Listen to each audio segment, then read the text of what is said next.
오케이. 그러면 또 이어서 살펴보겠습니다. 네 번째 시간이죠. 같이 이제 알아보겠습니다.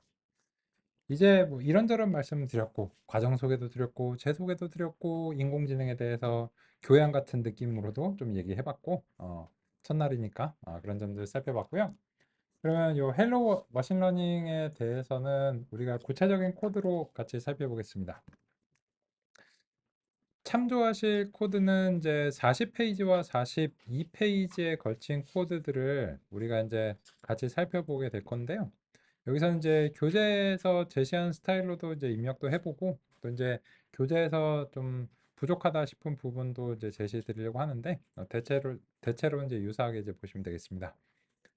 교재랑 그 뭐 이렇게 직접 작성하시는 게 좀 어려우실 수도 있으니까는 그 공유 드리고 있는 이제 줌 화면을 왼쪽 오른쪽 이렇게 뭐 잘 구성하시면 이제 편리하게 보실 수 있지 않을까 생각하고요. 그럼 뭐 원하시는 대로 하시면 이제 되겠습니다. 안 보셔도 상관없고요. 그래서 이제 일단은 요 사이클런을 가져오는데 그래서 탭 키를 이제 입력하시면 사이클런을 직접 요거를 작성하시면서 뭐가 되네 안 되네 시간 낭비 안 하시길 바라겠습니다. 그죠? 안 그래도 할 얘기가 많기 때문에 그래서 자동 완성을 적극적으로 사용해 주시고 DA 하고 탭키 입력하시면 데이터 세츠 S자 빼먹기 쉽잖아요. 역시나 마찬가지로 자동 완성을 사용하시길 권장드리고 그리고 LO 로드로 시작하는 게 탭키 입력하시면 여러 개 많습니다. 그죠? 가끔 이제 요 탭키를 입력했을 때 한 방에 안 나오는 경우에는 왜 이래? 하고 한 번 더 입력하시면 나옵니다. 그죠? 이게 완벽한 시스템은 아니기 때문에 이렇게 이제 보시면 되고 여기서 이제 아이리스라고 하는 그 펑션을 선택을 이제 하고 있고요. 그래서 요걸 이제 실행을 해주시면 이제 되겠습니다. 그러면은 이렇게 이제 그 교재나 혹은 원하시는 이제 코드를 이제 작성하실 때 제가 스타일을 좀 안내 드리면 이거를 쭉 받아쓰기 한 다음에 잘 되겠지 하고 그 마지막에 실행을 한번 해보시는 거는 대체로 오류가 많이 발생합니다. 그래서 이 실행을 한 줄 하실 때마다 실행을 하시는 걸 권장해요. 근데 그러면 한 가지 불편한 점이 있을 수 있는데 Shift 엔터 키 조합을 이렇게 입력하시면 이게 진행이 돼 버리잖아요. 그러면 다시 올라가서 엔터 키를 입력해서 다시 편집 모드로 들어가서 좀 불편하시잖아요. 어떻게 하느냐? 여기 런해 보시면 이 윈도우즈에는 요 단축키 조합으로 나올 겁니다. Shift 엔터라고 나오시죠. 그 이게 기본이고 여기 이제 보면은 그 컨트롤 엔터 조합이 있어요. 이거는 실행하되 다음 셀로 진행하진 않았으면 좋겠다. 이런 겁니다. 그래서 Shift 엔터 키를 하시면 이게 다음 셀로 진행을 해버리니까 화살표를 다시 위로 올라와서 편집 모드로 다시 들어와 줘야 돼요. 귀찮거든요. 근데 컨트롤 엔터를 하시면 그냥 여기 남아 있어요. 그렇고요. 편집 모드로 들어가실 때 만약에 마우스로 클릭을 하고 있다. 시간 낭비. 시간 낭비고 엔터 키를 입력하시거나 ESC 키를 입력하시면 들어갔다가 나왔다가 들어갔다가 나왔다가 할 수 있습니다. 그래서 편의를 도모하시길 바라고요. 그래서 이제 아이리스 데이터셋이라고 되어 있는데 좀 귀찮으니까 저는 그냥 아이리스라고 부르고요. 자동 완성을 이제 적극적으로 활용해서 같이 이제 살펴보겠습니다. 잘 됐고 그러면 이제 얘가 누군지부터 알아야 되겠죠? 그래서 이제 번치래입니다.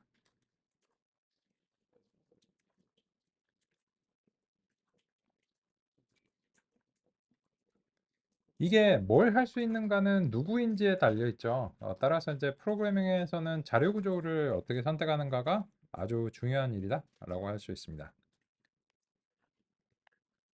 이 번치는 우리말로 뭉치나 아니면 이제 뭉텅이 정도죠. 그렇고요.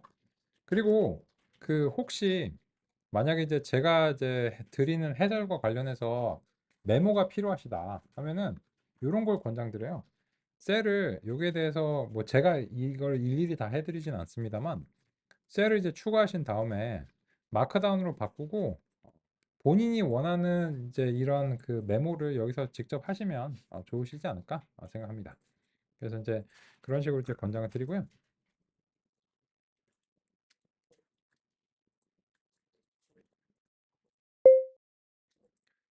원하시는 메모가 있다면 마크다운을 통해서 직접 수행하시는 것이 권장됩니다.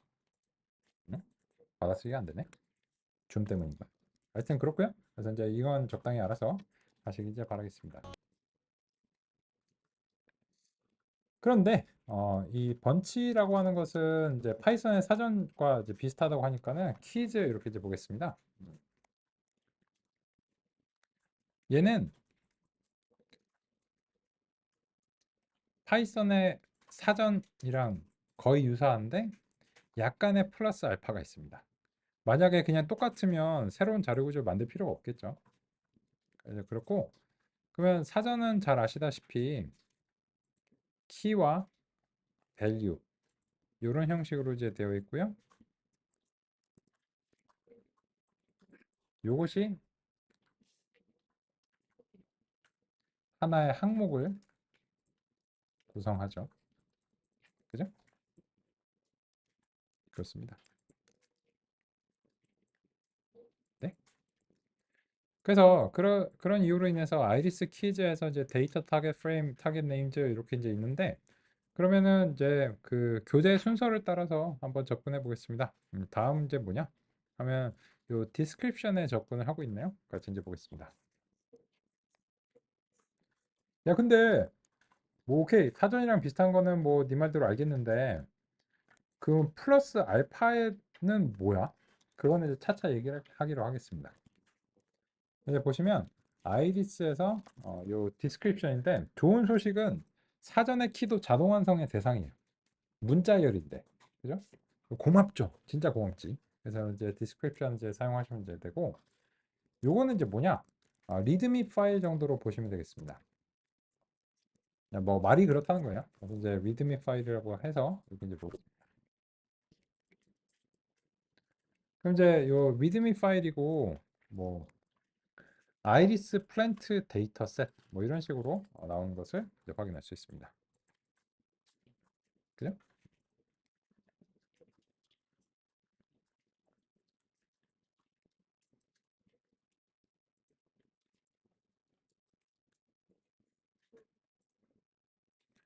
그럼 이제 보시면 오짜고 저짜고 뭐 이렇게 이제 있는데 아 영어야 빡 이런 것들 어떻게 생각하시나요? 네?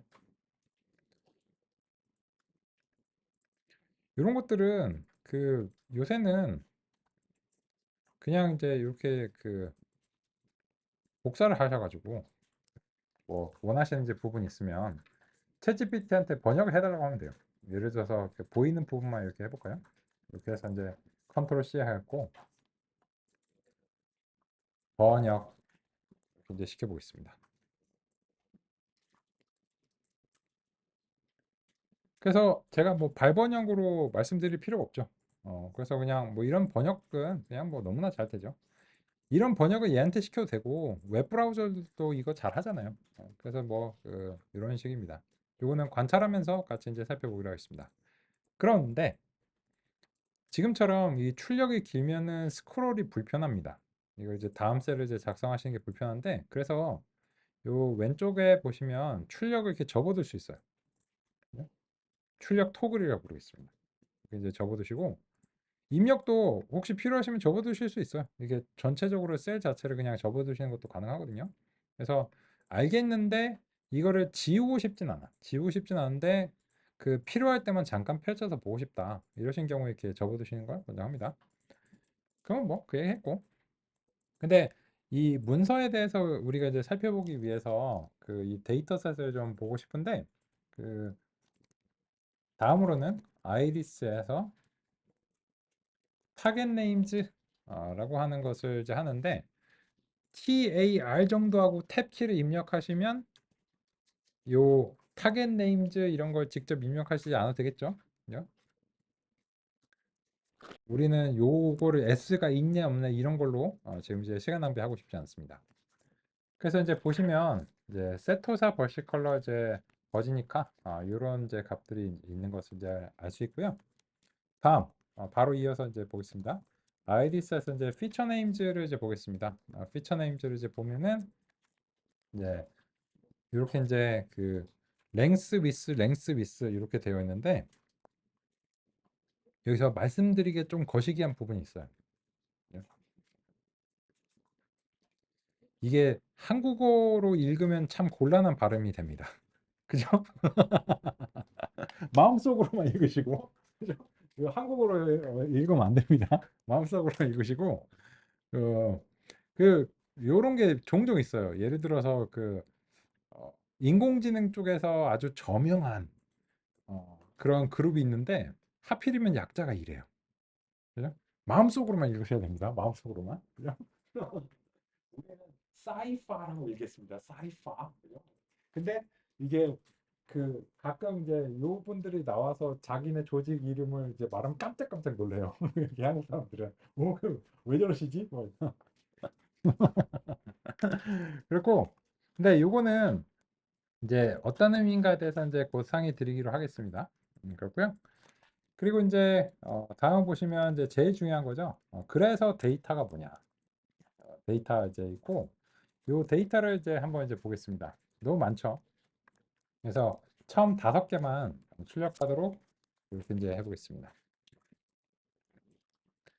우리가 이제 오전 시간에 넘파이의 다차원 배열에 대해서 같이 이제 살펴봤는데 왜 그런가 하면 이 기계학습의 데이터들은 대체로 그냥 거의 무조건 수치형으로 표현이 돼야 되고 그리고 수치형으로 표현된 데이터를 표현할 때는 아까 살펴보신 이유로 인해서 넘파이의 ND 어레이가 기본적으로 사용됩니다. 요 이제 요 ND 어레이를 바로 사용하는 경우가 있어요. 사이킷런 같은 경우에는 그냥 바로 사용하고요.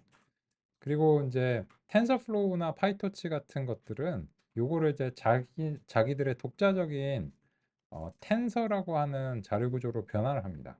요거는 이제 텐서플로우와 파이토치 같은 것들은 이제 딥러닝의 이제 필요로 인해서 이런 식으로 이제 ND 어레이를 변화하는데 유사합니다. 요 ND 어레이와 이제 텐서플로우는 이제 거의 유사한 것이다. 이렇게 이제 보시면 되겠습니다. 유사하면 뭐하러 이걸 바꾸나?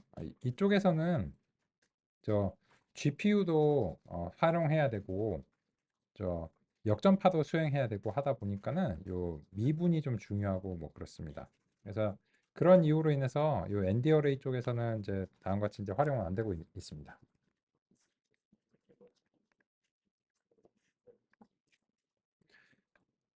필기하시는 거는 아주 내용을 이해하시는 아주 좋은 방법이죠. 그래서 이제 그런 것들도 이제 적극적으로 당연히 활용하셔야 될 것 같고요. 그래서 이제 그냥 다만 제가 간단하게 이제 준비한 걸로 이제 안내를 드리자면 이 딥러닝 이제 소프트웨어를 사용하시는데 대체로 넘파이가 모든 것의 근간입니다. 넘파이가 이제 근간이고 방금 전에 안내드린 거에 대해서 관심이 많으신 것 같아서 이제 조금 보강해서 안내드리면 이제 요 텐서플로우와 그리고 이제 파이토치 같은 것들은 소위 말해서 넘파이의 플러스 알파들이 필요해요. 그래서 이제 계산 그래프와 자동 미분과 이제 GPU와 이런 것들이 이제 있습니다. 이런 것들을 제가 이제 소개를 드리는데 막 지나가잖아요. 그죠? 그래서 뭐가 제공될까요? 다시 보기가 제공이 되는 이유가 다음과 같습니다. 그죠?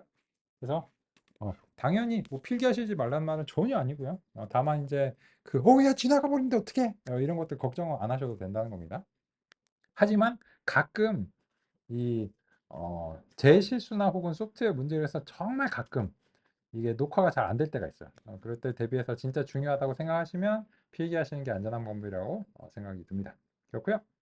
그래서 근데 지금은 이 기계학습에서는 GPU나 이제 요런 것들은 보통 누구한테 필요하냐면 신경망 쪽에서 필요해요. 이 신경망을 근거로 해서 딥러닝을 수행을 합니다. 근데 이제 비신경망적인 그런 기계학습 알고리즘들은 뭐 이런 이익이 크지 않은 편이에요. 그래서 이제 그런 경우에는 이제 굳이 텐서플로우나 파이토치를 이제 도입하지 않아도 됩니다. 해도 상관없지만 굳이 도입할 필요는 없다는 거예요. 그죠? 그렇고요. 그래서 이제 그런 이유로 인해서 이제 자료 구조를 이제 선택할 때 ND 어레이는 기본이고 경우에 따라서는 플러스 알파의 기능이 이제 필요하면 텐서플로우나 파이터치로 가야 된다. 이렇게 이제 상위 말씀 이제 드리겠습니다. 근데 지금은 아니니까 지금 이제 그대로 같이 이제 보겠습니다. 그렇고요. 그런데 이제 보시면 이제 요 아이리스의 이제 데이터 이런 식으로 이제 접근하는 게 데이터에서 접근해서 이제 쉐입 이렇게 이제 살펴보면 요게 이제 그 뭐랑 차이가 있냐면 아까 이제 소개해드린 것과 다음 같은 점이 차이가 있습니다. 아이리스 이제 데이터에 대해서 랭스라고 하는 이제 빌트인 함수를 쓰는 경우를 한번 이제 볼게요. 요거는 이제 보시는 것처럼 이 그 150 바이 4짜리 행렬입니다. 그죠? 이게 왜 이런 형태여야 되는가는 이제 논의 드리기로 하겠습니다. 그래서 근데 결과적으로는 현재 그렇다라고 하는 건데 요 랭스에서 구해주는 거는 요거밖에 안 됩니다. 요게 그 랭스 함수에서 전달해 주는 부분이에요. 네, 요거는 빌트인 함수입니다. 누구의 빌트인 함수냐면 파이썬의 빌트인 함수예요. 그래서 이전에 뭐 리스트라든지 이런 거의 길이를 살펴볼 때는 이제 요 빌트인 함수를 통해서 이제 하실 수 있는데 빌트인 함수가 또 뭐가 있을까요? 빌트인 함수가 잘 사용하시는 게 프린트, 요거 빌트인 함수입니다. 타입, 빌트인 함수입니다. 그런 것과 마찬가지로 랭스도 빌트인 함수고 그래서 파이썬에서는 그냥 무조건 사용할 수 있는 것이다. 근데 보시다시피 이 데이터의 전체적인 부분을 표현하는데 부족합니다. 그래서 요 쉐입과 같은 객체의 속성을 통해서 객체의 어떤 독특한 부분들을 반영을 해줘야 되겠죠. 그래서 이제 그렇고 요거를 이제 보시면 요거는 이제 2차원 텐서고 2차원 텐서를 한마디로 말해서 행렬이라고 부르죠. 매트릭스. 그죠? 그래서 이제 다음과 같습니다.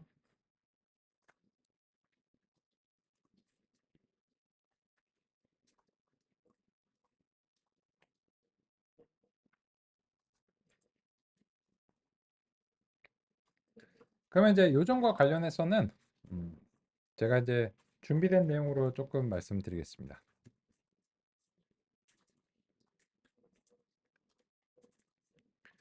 제가 이제 아이고 죄송합니다. 예, 가끔 얘가 이럴 때가 있어요. 제가 이제 상의 드릴 때 지금처럼 이제 육성으로도 말씀드리지만 깔끔한 해설을 위해서 녹음된 해설과 애니메이션을 준비하기도 했습니다. 그래서 그런 게 있으면 그것도 보고 해설도 드리고 이렇게 이제 하겠습니다. 일단 음량 테스트. 넘파이는 수치 연산을 위한 라이브러리입니다. 뉴메리컬 파이썬을 줄인 이름이라고 할 수 있습니다. 파이썬 기반 데이터 과학 업무에서 널리 사용됩니다. 기계학습의 근간이 되는 라이브러리입니다. 이건 뭐 그냥 그런 거고요. 용어만 좀 정리해보죠. 데이터 과학은 주로 숫자를 다룹니다. 데이터는 숫자의 집합입니다. 숫자로 표현된 데이터는 수학적 용어로 텐서라고 합니다. 단일한 값은 스칼라라고 구별해서 부르겠습니다. 텐서는 여러 차원으로 표현될 수 있습니다. 1차원은 벡터라고 합니다. 2차원은 행렬입니다. 3차원 이상은 3차원 텐서, 4차원 텐서라고 하겠습니다. 넘파이는 다차원의 텐서를 다루는데 효과적인 자료 구조를 제공합니다. 요거는 이제 그 텐서라는 용어 자체는 요거는 수학 용어입니다. 수학에서 여러 수치들을 선형대수적으로 처리를 하기 위해서 이제 다음과 같은 특정한 방식으로 수집해 놓으면 이건 텐서다. 이렇게 이제 부릅니다. 그래서 이제 요 일련의 수치들은 벡터라고 부르고 이 벡터는 이제 1차원 텐서죠. 그리고 행렬은 2차원 텐서겠죠. 그리고 3차원, 4차원, 5차원, 6차원, 100차원도 가능합니다. 그래서 이제 그런 경우에는 일일이 다 이름을 붙여줄 수 없으니까 그냥 몇 차원 텐서다 이렇게 이제 하겠습니다.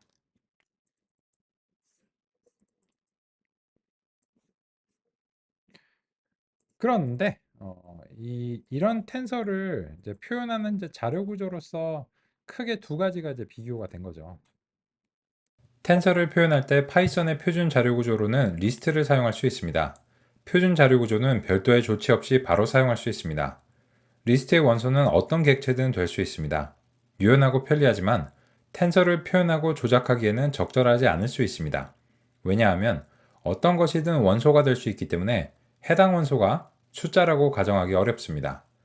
그렇다면 산술연산 등을 정의하기 어렵게 됩니다. 넘파이에서는 다차원 배열을 의미하는 ND-어레이 자료 구조로 텐서를 표현합니다. 넘파이는 파이썬 표준 패키지가 아닙니다. 그래서 별도로 설치가 필요합니다. 아나콘다 배포판을 사용하는 경우에는 포함되어 있습니다. 그래서 바로 사용이 가능합니다. 임포트 구문으로 패키지를 가져올 수 있습니다. 파이썬에서 가져오는 패키지의 별명을 지정할 수 있습니다. 보통 코드 작성에 도움이 되도록 원래보다 적은 문자로 표현합니다. 넘파이는 주로 MP라는 별칭으로 표기합니다. 별명은 정해진 것은 아닙니다. 원하는 경우 어떤 것이든 사용할 수 있습니다. 하지만 대부분 비슷한 별명을 사용합니다. 많이 사용하는 별명이 편리합니다. 그러면 여기서 이제 정리해서 말씀드리면 텐서라고 하는 수학적인 개념을 메모리에서 표현하려면 프로그래밍적으로는 자료 구조를 선택해야 됩니다. 그렇게 서술할 수 있겠죠. 근데 이제 만약에 파이썬의 표준 자료 구조인 리스트를 선택하는 것도 가능해요. 가능한데 다만 아까 보신 것처럼 더하기 빼기 곱하기 나누기가 불편하죠. 그래서 이거를 이제 원하진 않고 그래서 이 numpy라고 하는 것을 추가적으로 설치해서 여기서 제공하는 ND 어레이를 통해서 텐서를 조작하는 것이 편리하더라 라고 하는 이제 그런 얘기 말씀입니다. 그런 이유로 인해서 많은 경우에 이 데이터들은 일단 기본적으로는 numpy의 ND 어레이를 사용합니다. 그래서 사용하는데 여기에 대해서 이제 그 객체로서는 세 가지 방향성이 있잖아요. 정보 연산자 메소드라는 이제 세 가지 방향성이 있는데 그래서 정보를 이제 뽑는 두 가지 주요한 이제 방향성은 빌트인 함수를 사용하시는 이제 방향성이 있고 아니면 이제 객체의 속성을 통해서 정보를 추출하는 이제 방법도 있고 또 경우에 따라서는 메소드로 정보를 뽑아야 되는 경우도 있죠. 그래서 이제 기본적인 정보는 이제 속성을 통해서 이제 하시고 연산자도 객체들에 따라서 정의가 다르죠. 이게 뭘 할 수 있는가 정의가 다른 거고 요거는 그냥 간단하게만 언급드릴게요. 왜냐면 이제 이거는 그냥 객체 지향 프로그래밍의 기본이니까 그래서 간단하게 그냥 언급드리고 그래서 이제 다음과 같이 이제 쉐입이라고 하는 속성을 통해서 이 규모를 살펴볼 수 있었다더라 이런 겁니다. 그런데 이 보시면 알겠는데 이게 ND 어레이가 그렇게 가독성이 좋진 않아요. 그래서 우리는 추가적인 라이브러리를 추가적인 확장 패키지 도입하겠습니다. 펜더스의 등장입니다.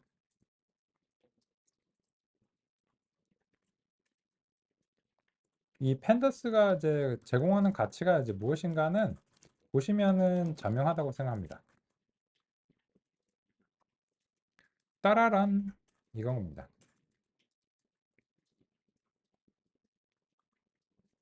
역시나 자동 완성을 적극적으로 활용하시길 권장드립니다. 제가 지우고 다시 한번 해볼까요? 너무 빨랐나요? PD, 점, DA, 탭, 오케이. 아이리스, 탭, TA, 아니지. DA, 탭, 짠, 끝. 그죠?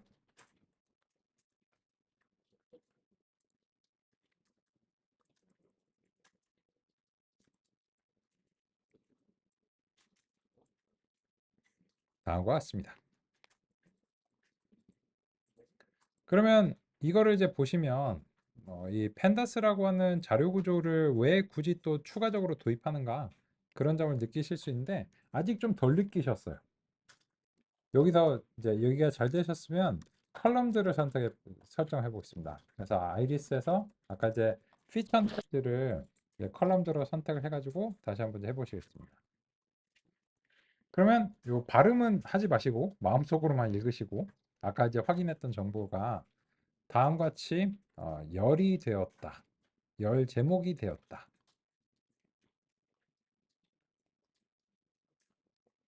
이런 점들을 이제 확인하시면 되겠습니다.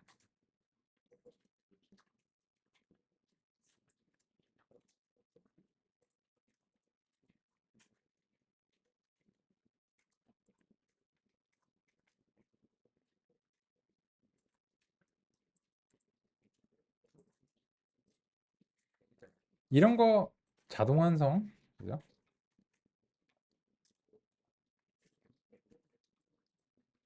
이거를 FEATUR 이걸 입력하시는 건 시간 낭비입니다. 그죠? 자동 완성하시기 바랍니다. 컬럼즈에 S자 있습니다. 이것도 자동 완성을 사용하시기 바랍니다. 이게 인자의 명칭이면 제가 다시 한번 보여드릴까요?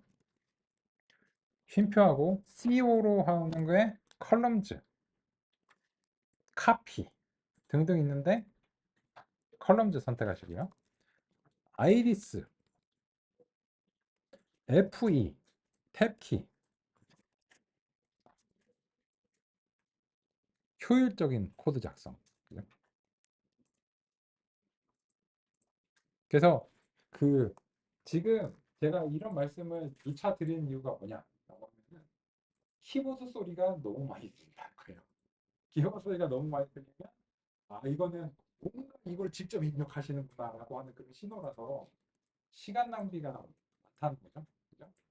안 그래도 설명도 막 들으셔야 되고 이것도 입력하셔야 되고 이런데 그래서 그런 이유로 인해서 사실 요걸 작성할 때는 두자 정도 탭키 들어가고 두자 탭키 두자 탭키니까 한 6에서 8자 정도 입력이 이제 들어가면 여기가 돼야 된다고 생각하거든요.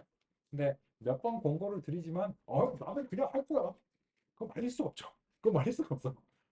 말릴 수가 없기 때문에 이 정도 말씀드릴게요. 그죠? 이 정도 말씀드리고 원하시는 방향으로 하시기 바랍니다. 네, 그렇고요. 그러면 이제 요 펜다스의 데이터 프레임하고 이제 넘파이의 그 관계는 이제 어떤 건가? 그런 점을 이제 말씀을 드리겠습니다.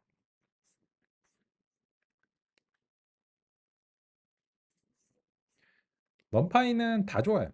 다 좋은데 그 넘파이 이제 이렇게 간단하게 말씀드리고 싶어요. ND 어레이는 텐서를 표현하는 데 적합합니다.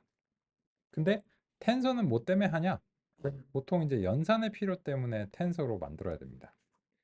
그 연산의 필요라고 하는 거는 이제 곧 상의를 드릴게요. 상의 드리고 근데 펜다스의 데이터 프레임은 그럼 뭐 때문에 하냐?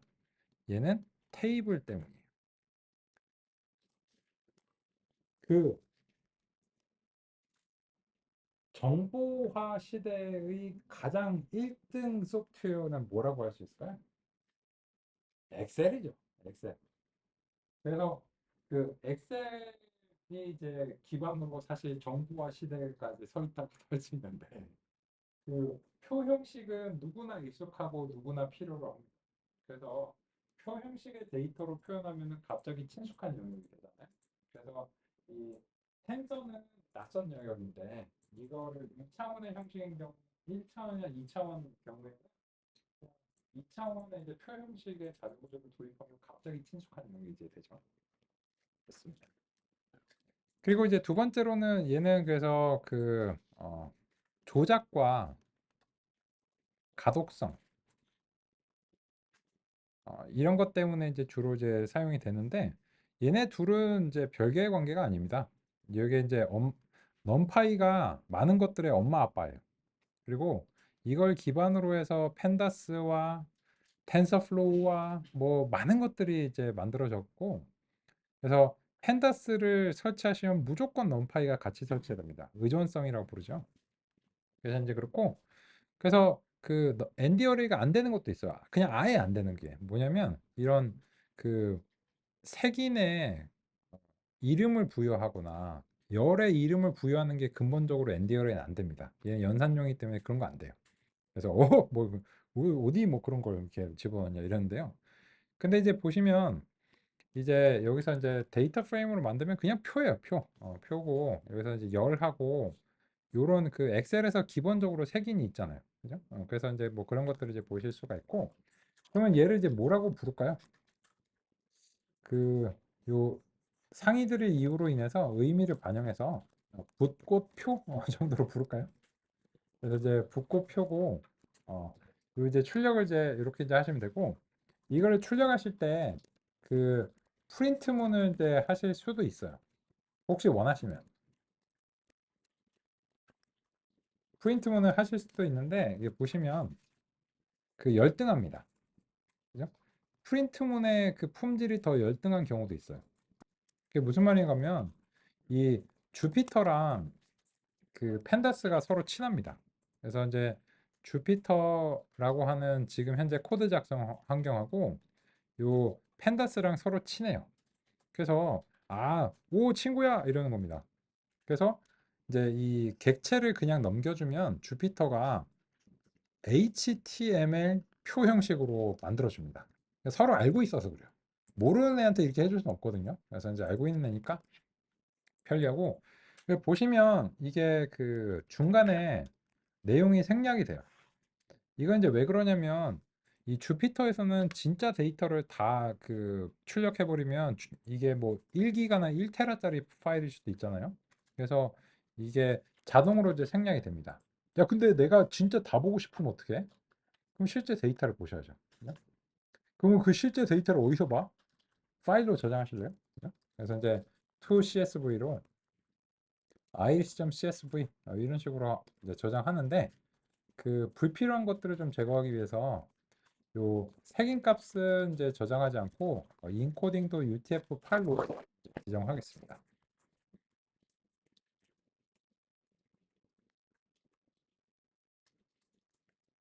그러면 아까 전에 그 붓고표가 어디로 갔을까요? 출력이 나와야 되는데 지금 안 나오죠. 네? 지금 어디로 갔을까요? 파일에 저장이 됐습니다. 그죠? 그래서 이 파일을 이제 그 클릭을 해보시면 다음과 같이 CSV 파일이고 원하시면 직접 스크롤해서 모든 거를 다 확인하실 수가 있습니다. 그죠? 혹시 엑셀 파일로 저장하시고 싶다. 가능합니다. 가능해요. 후 엑셀 하시면 돼요. 후 엑셀도 가능해요. 근데 그 그냥 우리는 엑셀 파일로 저장하면 앱을 따로 별도로 엑셀 앱이 열려야 되기 때문에 그냥 편의를 위해서 기본적으로 텍스트 파일을 가져가겠습니다. 그리고 이제 그 엑셀 파일의 행의 개수 제한이 몇 개인지 혹시 아시나요? 100만 개 넘어가면 경고 없이 잘립니다. 그거는 이제 해보신 분들은 아시리라 생각하고요. 그냥 100만 개 넘으면 경고 없이 잘리고 그래서 텍스트 파일은 그런 앱의 제한은 받지 않죠. 뭐 수백만 줄이라고 해도 뭐 원하면 넣을 수는 있죠. 넣을 수는 있고. 그래서 그런 점들 이제 염두에 두시기 바라고요. 그래서 이제 그 요 원래 CSV 파일은 파일 탐색기 같은 곳에서 더블 클릭하면은 거기에 연결된 앱이 종종 엑셀인 경우가 많잖아요. 그죠? 근데 그 이런 것들을 이제 보실 때 굳이 엑셀 앱을 여실 필요는 없고 이 CSV 파일은 그냥 주피터에서 알아서 이렇게 그 보여줍니다. 그래서 이제 친숙한 영역이시죠. 그렇습니다. 그래서 이제 다음과 같은데 그러면 이제 이 붓고표라고 하는 것이 무엇인가에 대해서 한번 좀 얘기를 해볼까요? 네, 많으니까 처음 5개만 이렇게 출력을 해놓고 일단 이제 보겠습니다. 뭐 지가 알아서 그 출력을 줄여주긴 해도요. 그래도 좀 많으니까 이렇게 처음 5개만 이제 선택해서 이제 살펴보겠습니다.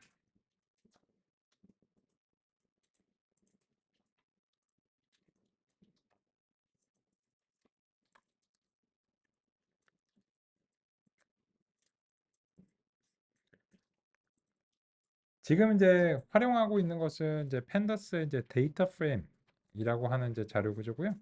그야말로 이제 표를 위한 자료 구조다라고 하는 점입니다. 그러면 이제 우리는 이 데이터가 무엇이고 왜 이런 형식의 이제 수치값을 가지고 있는가라고 하는 점을 같이 살펴보는 것이 필요할 것 같습니다. 먼저 준비된 내용으로 보겠습니다. 기계학습은 특정한 유형을 대표하는 데이터를 통해 학습합니다. 예를 들어 꽃의 품종을 기록한 데이터가 있다고 하겠습니다. 학습은 아이고 죄송합니다. 클릭을 잘못했습니다. 어허 왜 자꾸 이러면은 파워포인트 슬라이드 쇼를 한번 다시 하면 됩니다. 네, 번잡스러우니까 일단 다시 해야 되겠네요.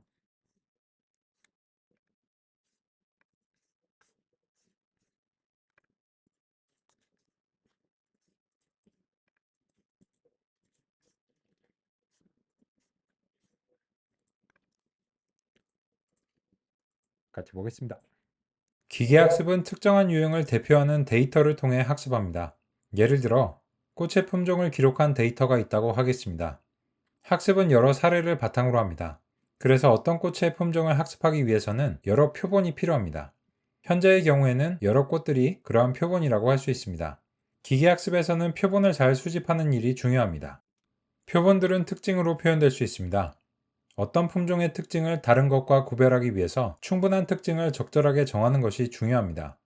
예를 들어 각 표본마다 꽃잎과 꽃받침의 너비와 높이를 측정하는 것이 도움이 된다고 하겠습니다. 그런 것을 판단하는 것은 종종 해당 문제에 대한 전문성이 필요할 수 있습니다. 꽃의 품종과 관련해서는 해당 품종을 잘 아는 식물학자가 그러한 전문성을 가지고 있겠죠. 그런데 특징이 적절하게 수집되었는지 판단하는 문제는 자명하지 않습니다. 여러 기계학습의 기법을 통해 적절한 특징을 선별하거나 또는 표현된 특징을 다른 방식으로 바꿔야 할 수도 있습니다. 처음에는 전문가의 경험을 통해 특징을 선별하고 기계학습 모델을 훈련하고 평가하는 과정을 거칩니다. 그러면 같이 한번 살펴보겠습니다. 지금 이제 요 데이터는 이런 식으로 생긴 붓꽃이라고 하는, 우리말로 이제 붓꽃이라고 부르는 그런 꽃의 꽃에 대해서 기록한 데이터입니다. 야, 근데 꽃에 대해서 기록했다고 하는데 나는 여기서 꽃이 안 보인다. 그죠? 그거는 이제 이 데이터를 수집하는 과정에서 이 전문가가 이런 방식으로 수집을 하도록 결정했기 때문입니다. 이게 진리냐? 아니죠. 아니고 그냥 이 사람은 그렇게 생각한다는 거예요. 그럼 이제 이 사람은 어떻게 생각하냐면 꽃받침의 높이와 너비를 재고 꽃잎의 높이와 너비를 재면 이 꽃에 대해서 어느 정도 표현이 가능하다라고 어떤 전문가가 그냥 결정한 거예요. 그렇죠? 그렇고요. 그러면 이제 왜 이렇게 했느냐? 아니, 요새 같은 세상에 그냥 사진 찍으면 되잖아. 맞아요. 두 가지 이유가 있는데요. 첫 번째 이유는 이 데이터가 1937년에 수집된 데이터이기 때문입니다. 디지털 카메라가 없어요. 그죠? 컴퓨터도 없어. 그러니까 뭐 어떻게? 그리고 두 번째 이유는 이제 정보가 훨씬 이미지에 비해서는 훨씬 더 정보가 적습니다. 그래서 이제 뭐 다르게 말하면 효율적인 어떤 표현이다라고도 할 수 있죠. 근데 딥러닝의 시대라면 이러지 않았을 거예요. 딥러닝의 시대면 그냥 요 꽃의 사진을 쫙 찍어가지고 그냥 학습 데이터로 썼을 겁니다. 근데 1937년에는 그게 인공지능도 없고 컴퓨터도 없고 디지털 카메라도 없으니까 이렇게 이제 했습니다.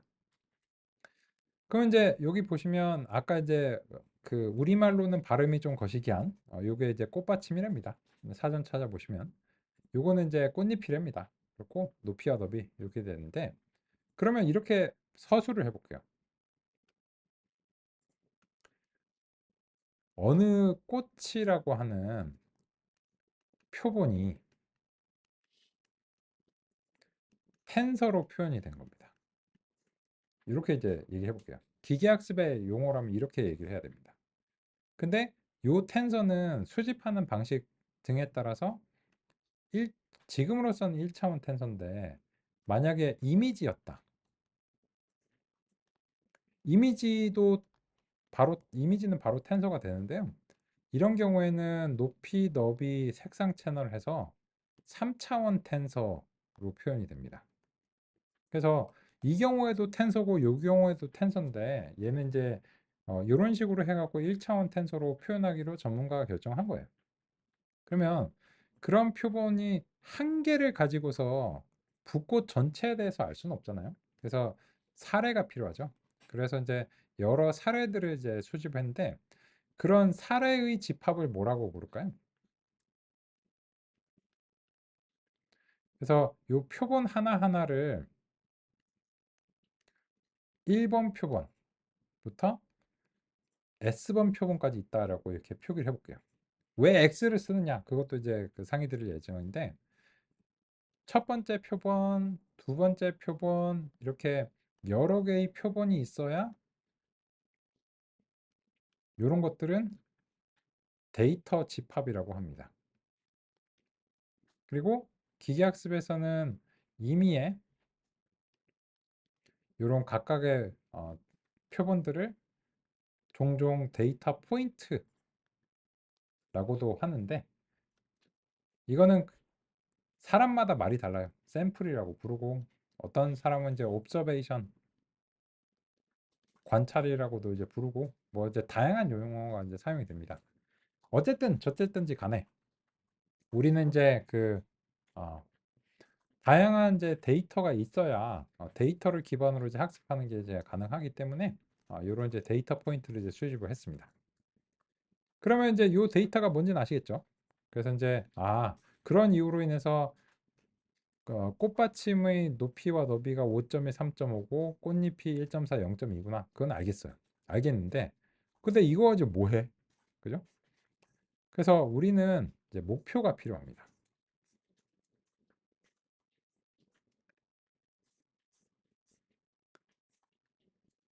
기계학습은 지도학습과 지도학습이 아닌 것, 즉 비지도학습으로 크게 나눌 수 있습니다. 지도학습은 입력 특징 벡터에 대한 정답을 학습 시점에서 알려주기 때문에 그렇게 부릅니다. 지도학습 알고리즘은 예측한 값과 정답의 차이를 좁혀나가는 방식으로 학습을 수행합니다. 지도학습은 가장 보편적으로 활용되는 기계학습 유형입니다. 비지도학습의 경우는 지도학습이 아닌 것들을 통칭해서 부르는 용어입니다. 비지도학습은 현재 여러 유형들이 있고 점차 새로운 유형들도 추가되고 있습니다. 대체로 정답을 알려주지 않는다는 공통점이 있기 때문에 비지도학습이라고 부르는 편입니다. 기존의 대표적인 비지도학습 알고리즘들은 차원 촉소와 군집입니다. 비지도학습들은 대체로 데이터를 이해하고 살펴보는 과정, 즉 탐색적 데이터 분석에 활용됩니다. 근데 우리는 이제 많은 경우 현재까지도 지도 학습을 통해서 수행이 되고 있습니다. 그리고 하시고자 하는 이제 머신러닝의 이제 과업들은 통상적으로 지도 학습이 주인공이고 비지도 학습은 이제 거드는 이제 보조적인 어떤 용도로서 이제 사용이 이제 되는 편입니다. 야, 근데 내가 머신러닝을 보니까는 지도 학습과 비지도 학습 사이에 반지도 학습이 있고 또 요 보니까는 뭐 강화 학습도 있고 뭐 그렇더라. 그렇죠. 그런데 이 용어들은 엄격하게 종이가 된 용어가 아닙니다. 그래서 그냥 사람마다 달라요. 사람마다 다르고 이 지도 학습을 어떤 사람은 감독 학습이라고 하고 어떤 사람은 교사 학습이라고 하고 뭐 하여튼 그죠? 뭐 이거는 뭐 번역이고 그리고 설령 영어라고 할지더라도 엄격하게 종이가 된 용어가 아닙니다. 근데 상대적으로 이제 이번 과정에서 보시면 지도 학습이라고 하는 것이 무엇인지는 좀 상대적으로 명확한 편이에요. 그래서 이제 그 점에 대해서는 이제 아실 텐데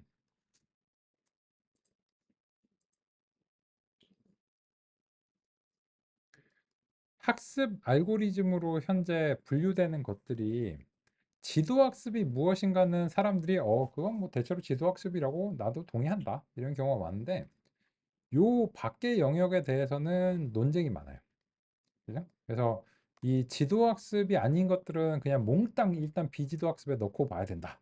뭐 이런 의견도 있고 즉 정리해서 말씀드리면 그게 그렇게 중요한 문제가 아니라는 거죠. 그냥 대강 말하는 거다. 뭐 이 정도로 이제 보시면 되겠습니다. 그렇고요. 그랬어. 지금은 이제 우리는 지도 학습을 통해서 이제 목표를 달성하고 싶은데 그럼 이제 뭐가 필요하냐 하면은 데이터 말고 타겟이 필요합니다.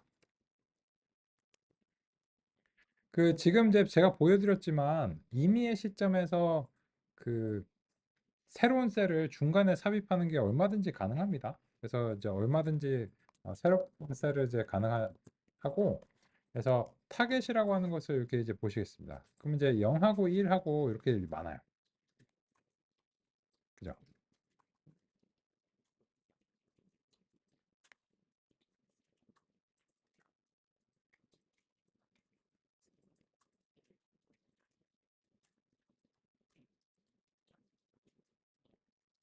근데 요거를 이제 이렇게 이제 보면 결과적으로는 이게 너무 많으니까 그래서 이제 유니크라고 하는 것을 통해서 이제 집합을 획득하시는 게 종종 이제 통찰을 얻는 게 통찰을 얻을 때 좀 더 도움이 되는 경우가 많습니다. 그럼 이제 012라고 하는 세 가지의 유형이 있구나. 이런 건데 이게 이제 무슨 말일까요? 예를 들어서 이제 우리가 만들고자 하는 이제 그 모형을 임의의 함수 이제 f라고 표현하겠습니다. 우리가 원하는 거는 이제 꽃과 관련해서 뭔가 작업을 수행하는 거예요. 근데 우리가 원하는 출력은 이제 지금 현재의 데이터를 기반으로 해서 보자면 그래서 요 꽃의 유형이 0번이냐 1번이냐 2번이냐 이런 식의 어떤 세 가지 유형 중에서 이 붓꽃들이 하나의 유형이기를 이제 바라고 그리고 우리가 이제 만들고자 하는 모형이 이런 유형을 예측하기를 원합니다. 이런 유형 예측을 한마디로 뭐라고 부르냐면 분류라고 하겠습니다. 혹은 분류 예측이라고도 할 수 있죠. 그래서 이제 그렇고요. 근데 요 012라고 하는 게 그건 뭔데? 그거는 이제 이 문서가 이제 되어 있어야 되겠죠? 그래서 이제 새로운 셀을 하나 더 추가하고 아이리스에서 타겟 네임즈 그죠? 이렇게 이제 하고 이제 보겠습니다. 그러면 세토사가 0번이고 벌시 컬러가 1번이고 버지니카가 2번이다. 원래 명칭은 이랬던 거예요. 그죠? 근데 기계학습에는 이런 문자열이 들어갈 수가 없습니다. 그렇기 때문에 기계학습에 들어가는 데이터는 어쨌든 이제 숫자형으로 이제 돼야 되고 그래서 유형의 경우에는 0부터 시작하는 이제 연속된 정수값으로 각각을 이제 대응해서 표현하는 편입니다.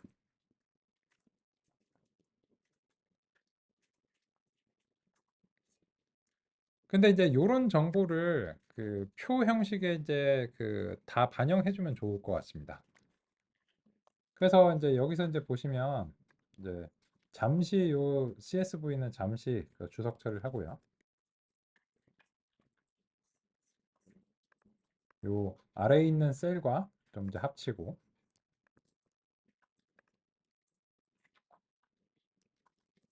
그럼 이제 우리 붓고표를 좀 더 구성을 해 보겠습니다. 붓고표에서 말하자면 이제 품종인 거죠. 품종 붓꽃들이 여러 이제 품종이 이제 있는 건데 그게 이제 아이리스 이제 타겟 값으로 이제 되어 있는 거예요. 그럼 이제 일단 이렇게 해가지고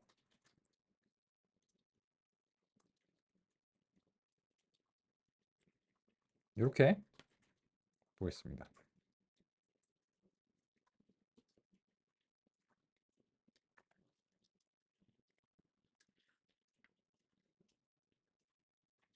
그러면 품종이라는 열이 다음과 같이 추가가 된 것을 확인할 수 있습니다.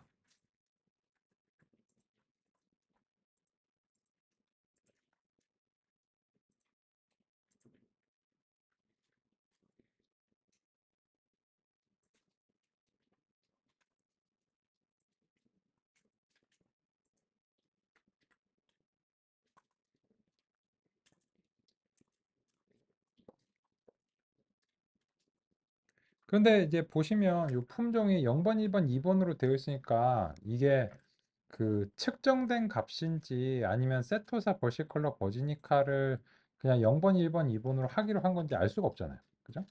그래서 이 값을 이제 원래의 값으로 좀 변환해서 제대로 된 이제 표로 만들어 보겠습니다. 이제 품종열에 대해서 리플레이스를 이제 하겠습니다. 리플레이스를 이제 하고 여기서는 이제 그 0번, 1번, 2번을 각각 아이리스의 타겟 네임즈 요 괄호 안에 있을 때는 조금 그 자동 완성이 잘 안 되는 경우가 있어요. 그죠? 그래서 이제 이럴 때는 어쩔 수 없이 이제 직접 좀 작성하시는 게 필요하고 이렇게 이제 하신 다음에 그 인플레이스라고 하는 것을 참으로 설정을 해가지고 같이 한번 이제 보겠습니다.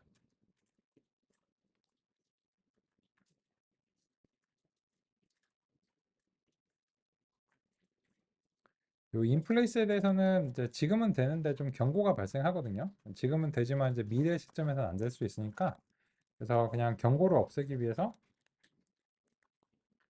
이렇게 하겠습니다. 그냥 미래 어느 5년 뒤에도 동작하는 코드로서 이제 기준점을 이제 잡고 싶으니까 이렇게 하겠습니다.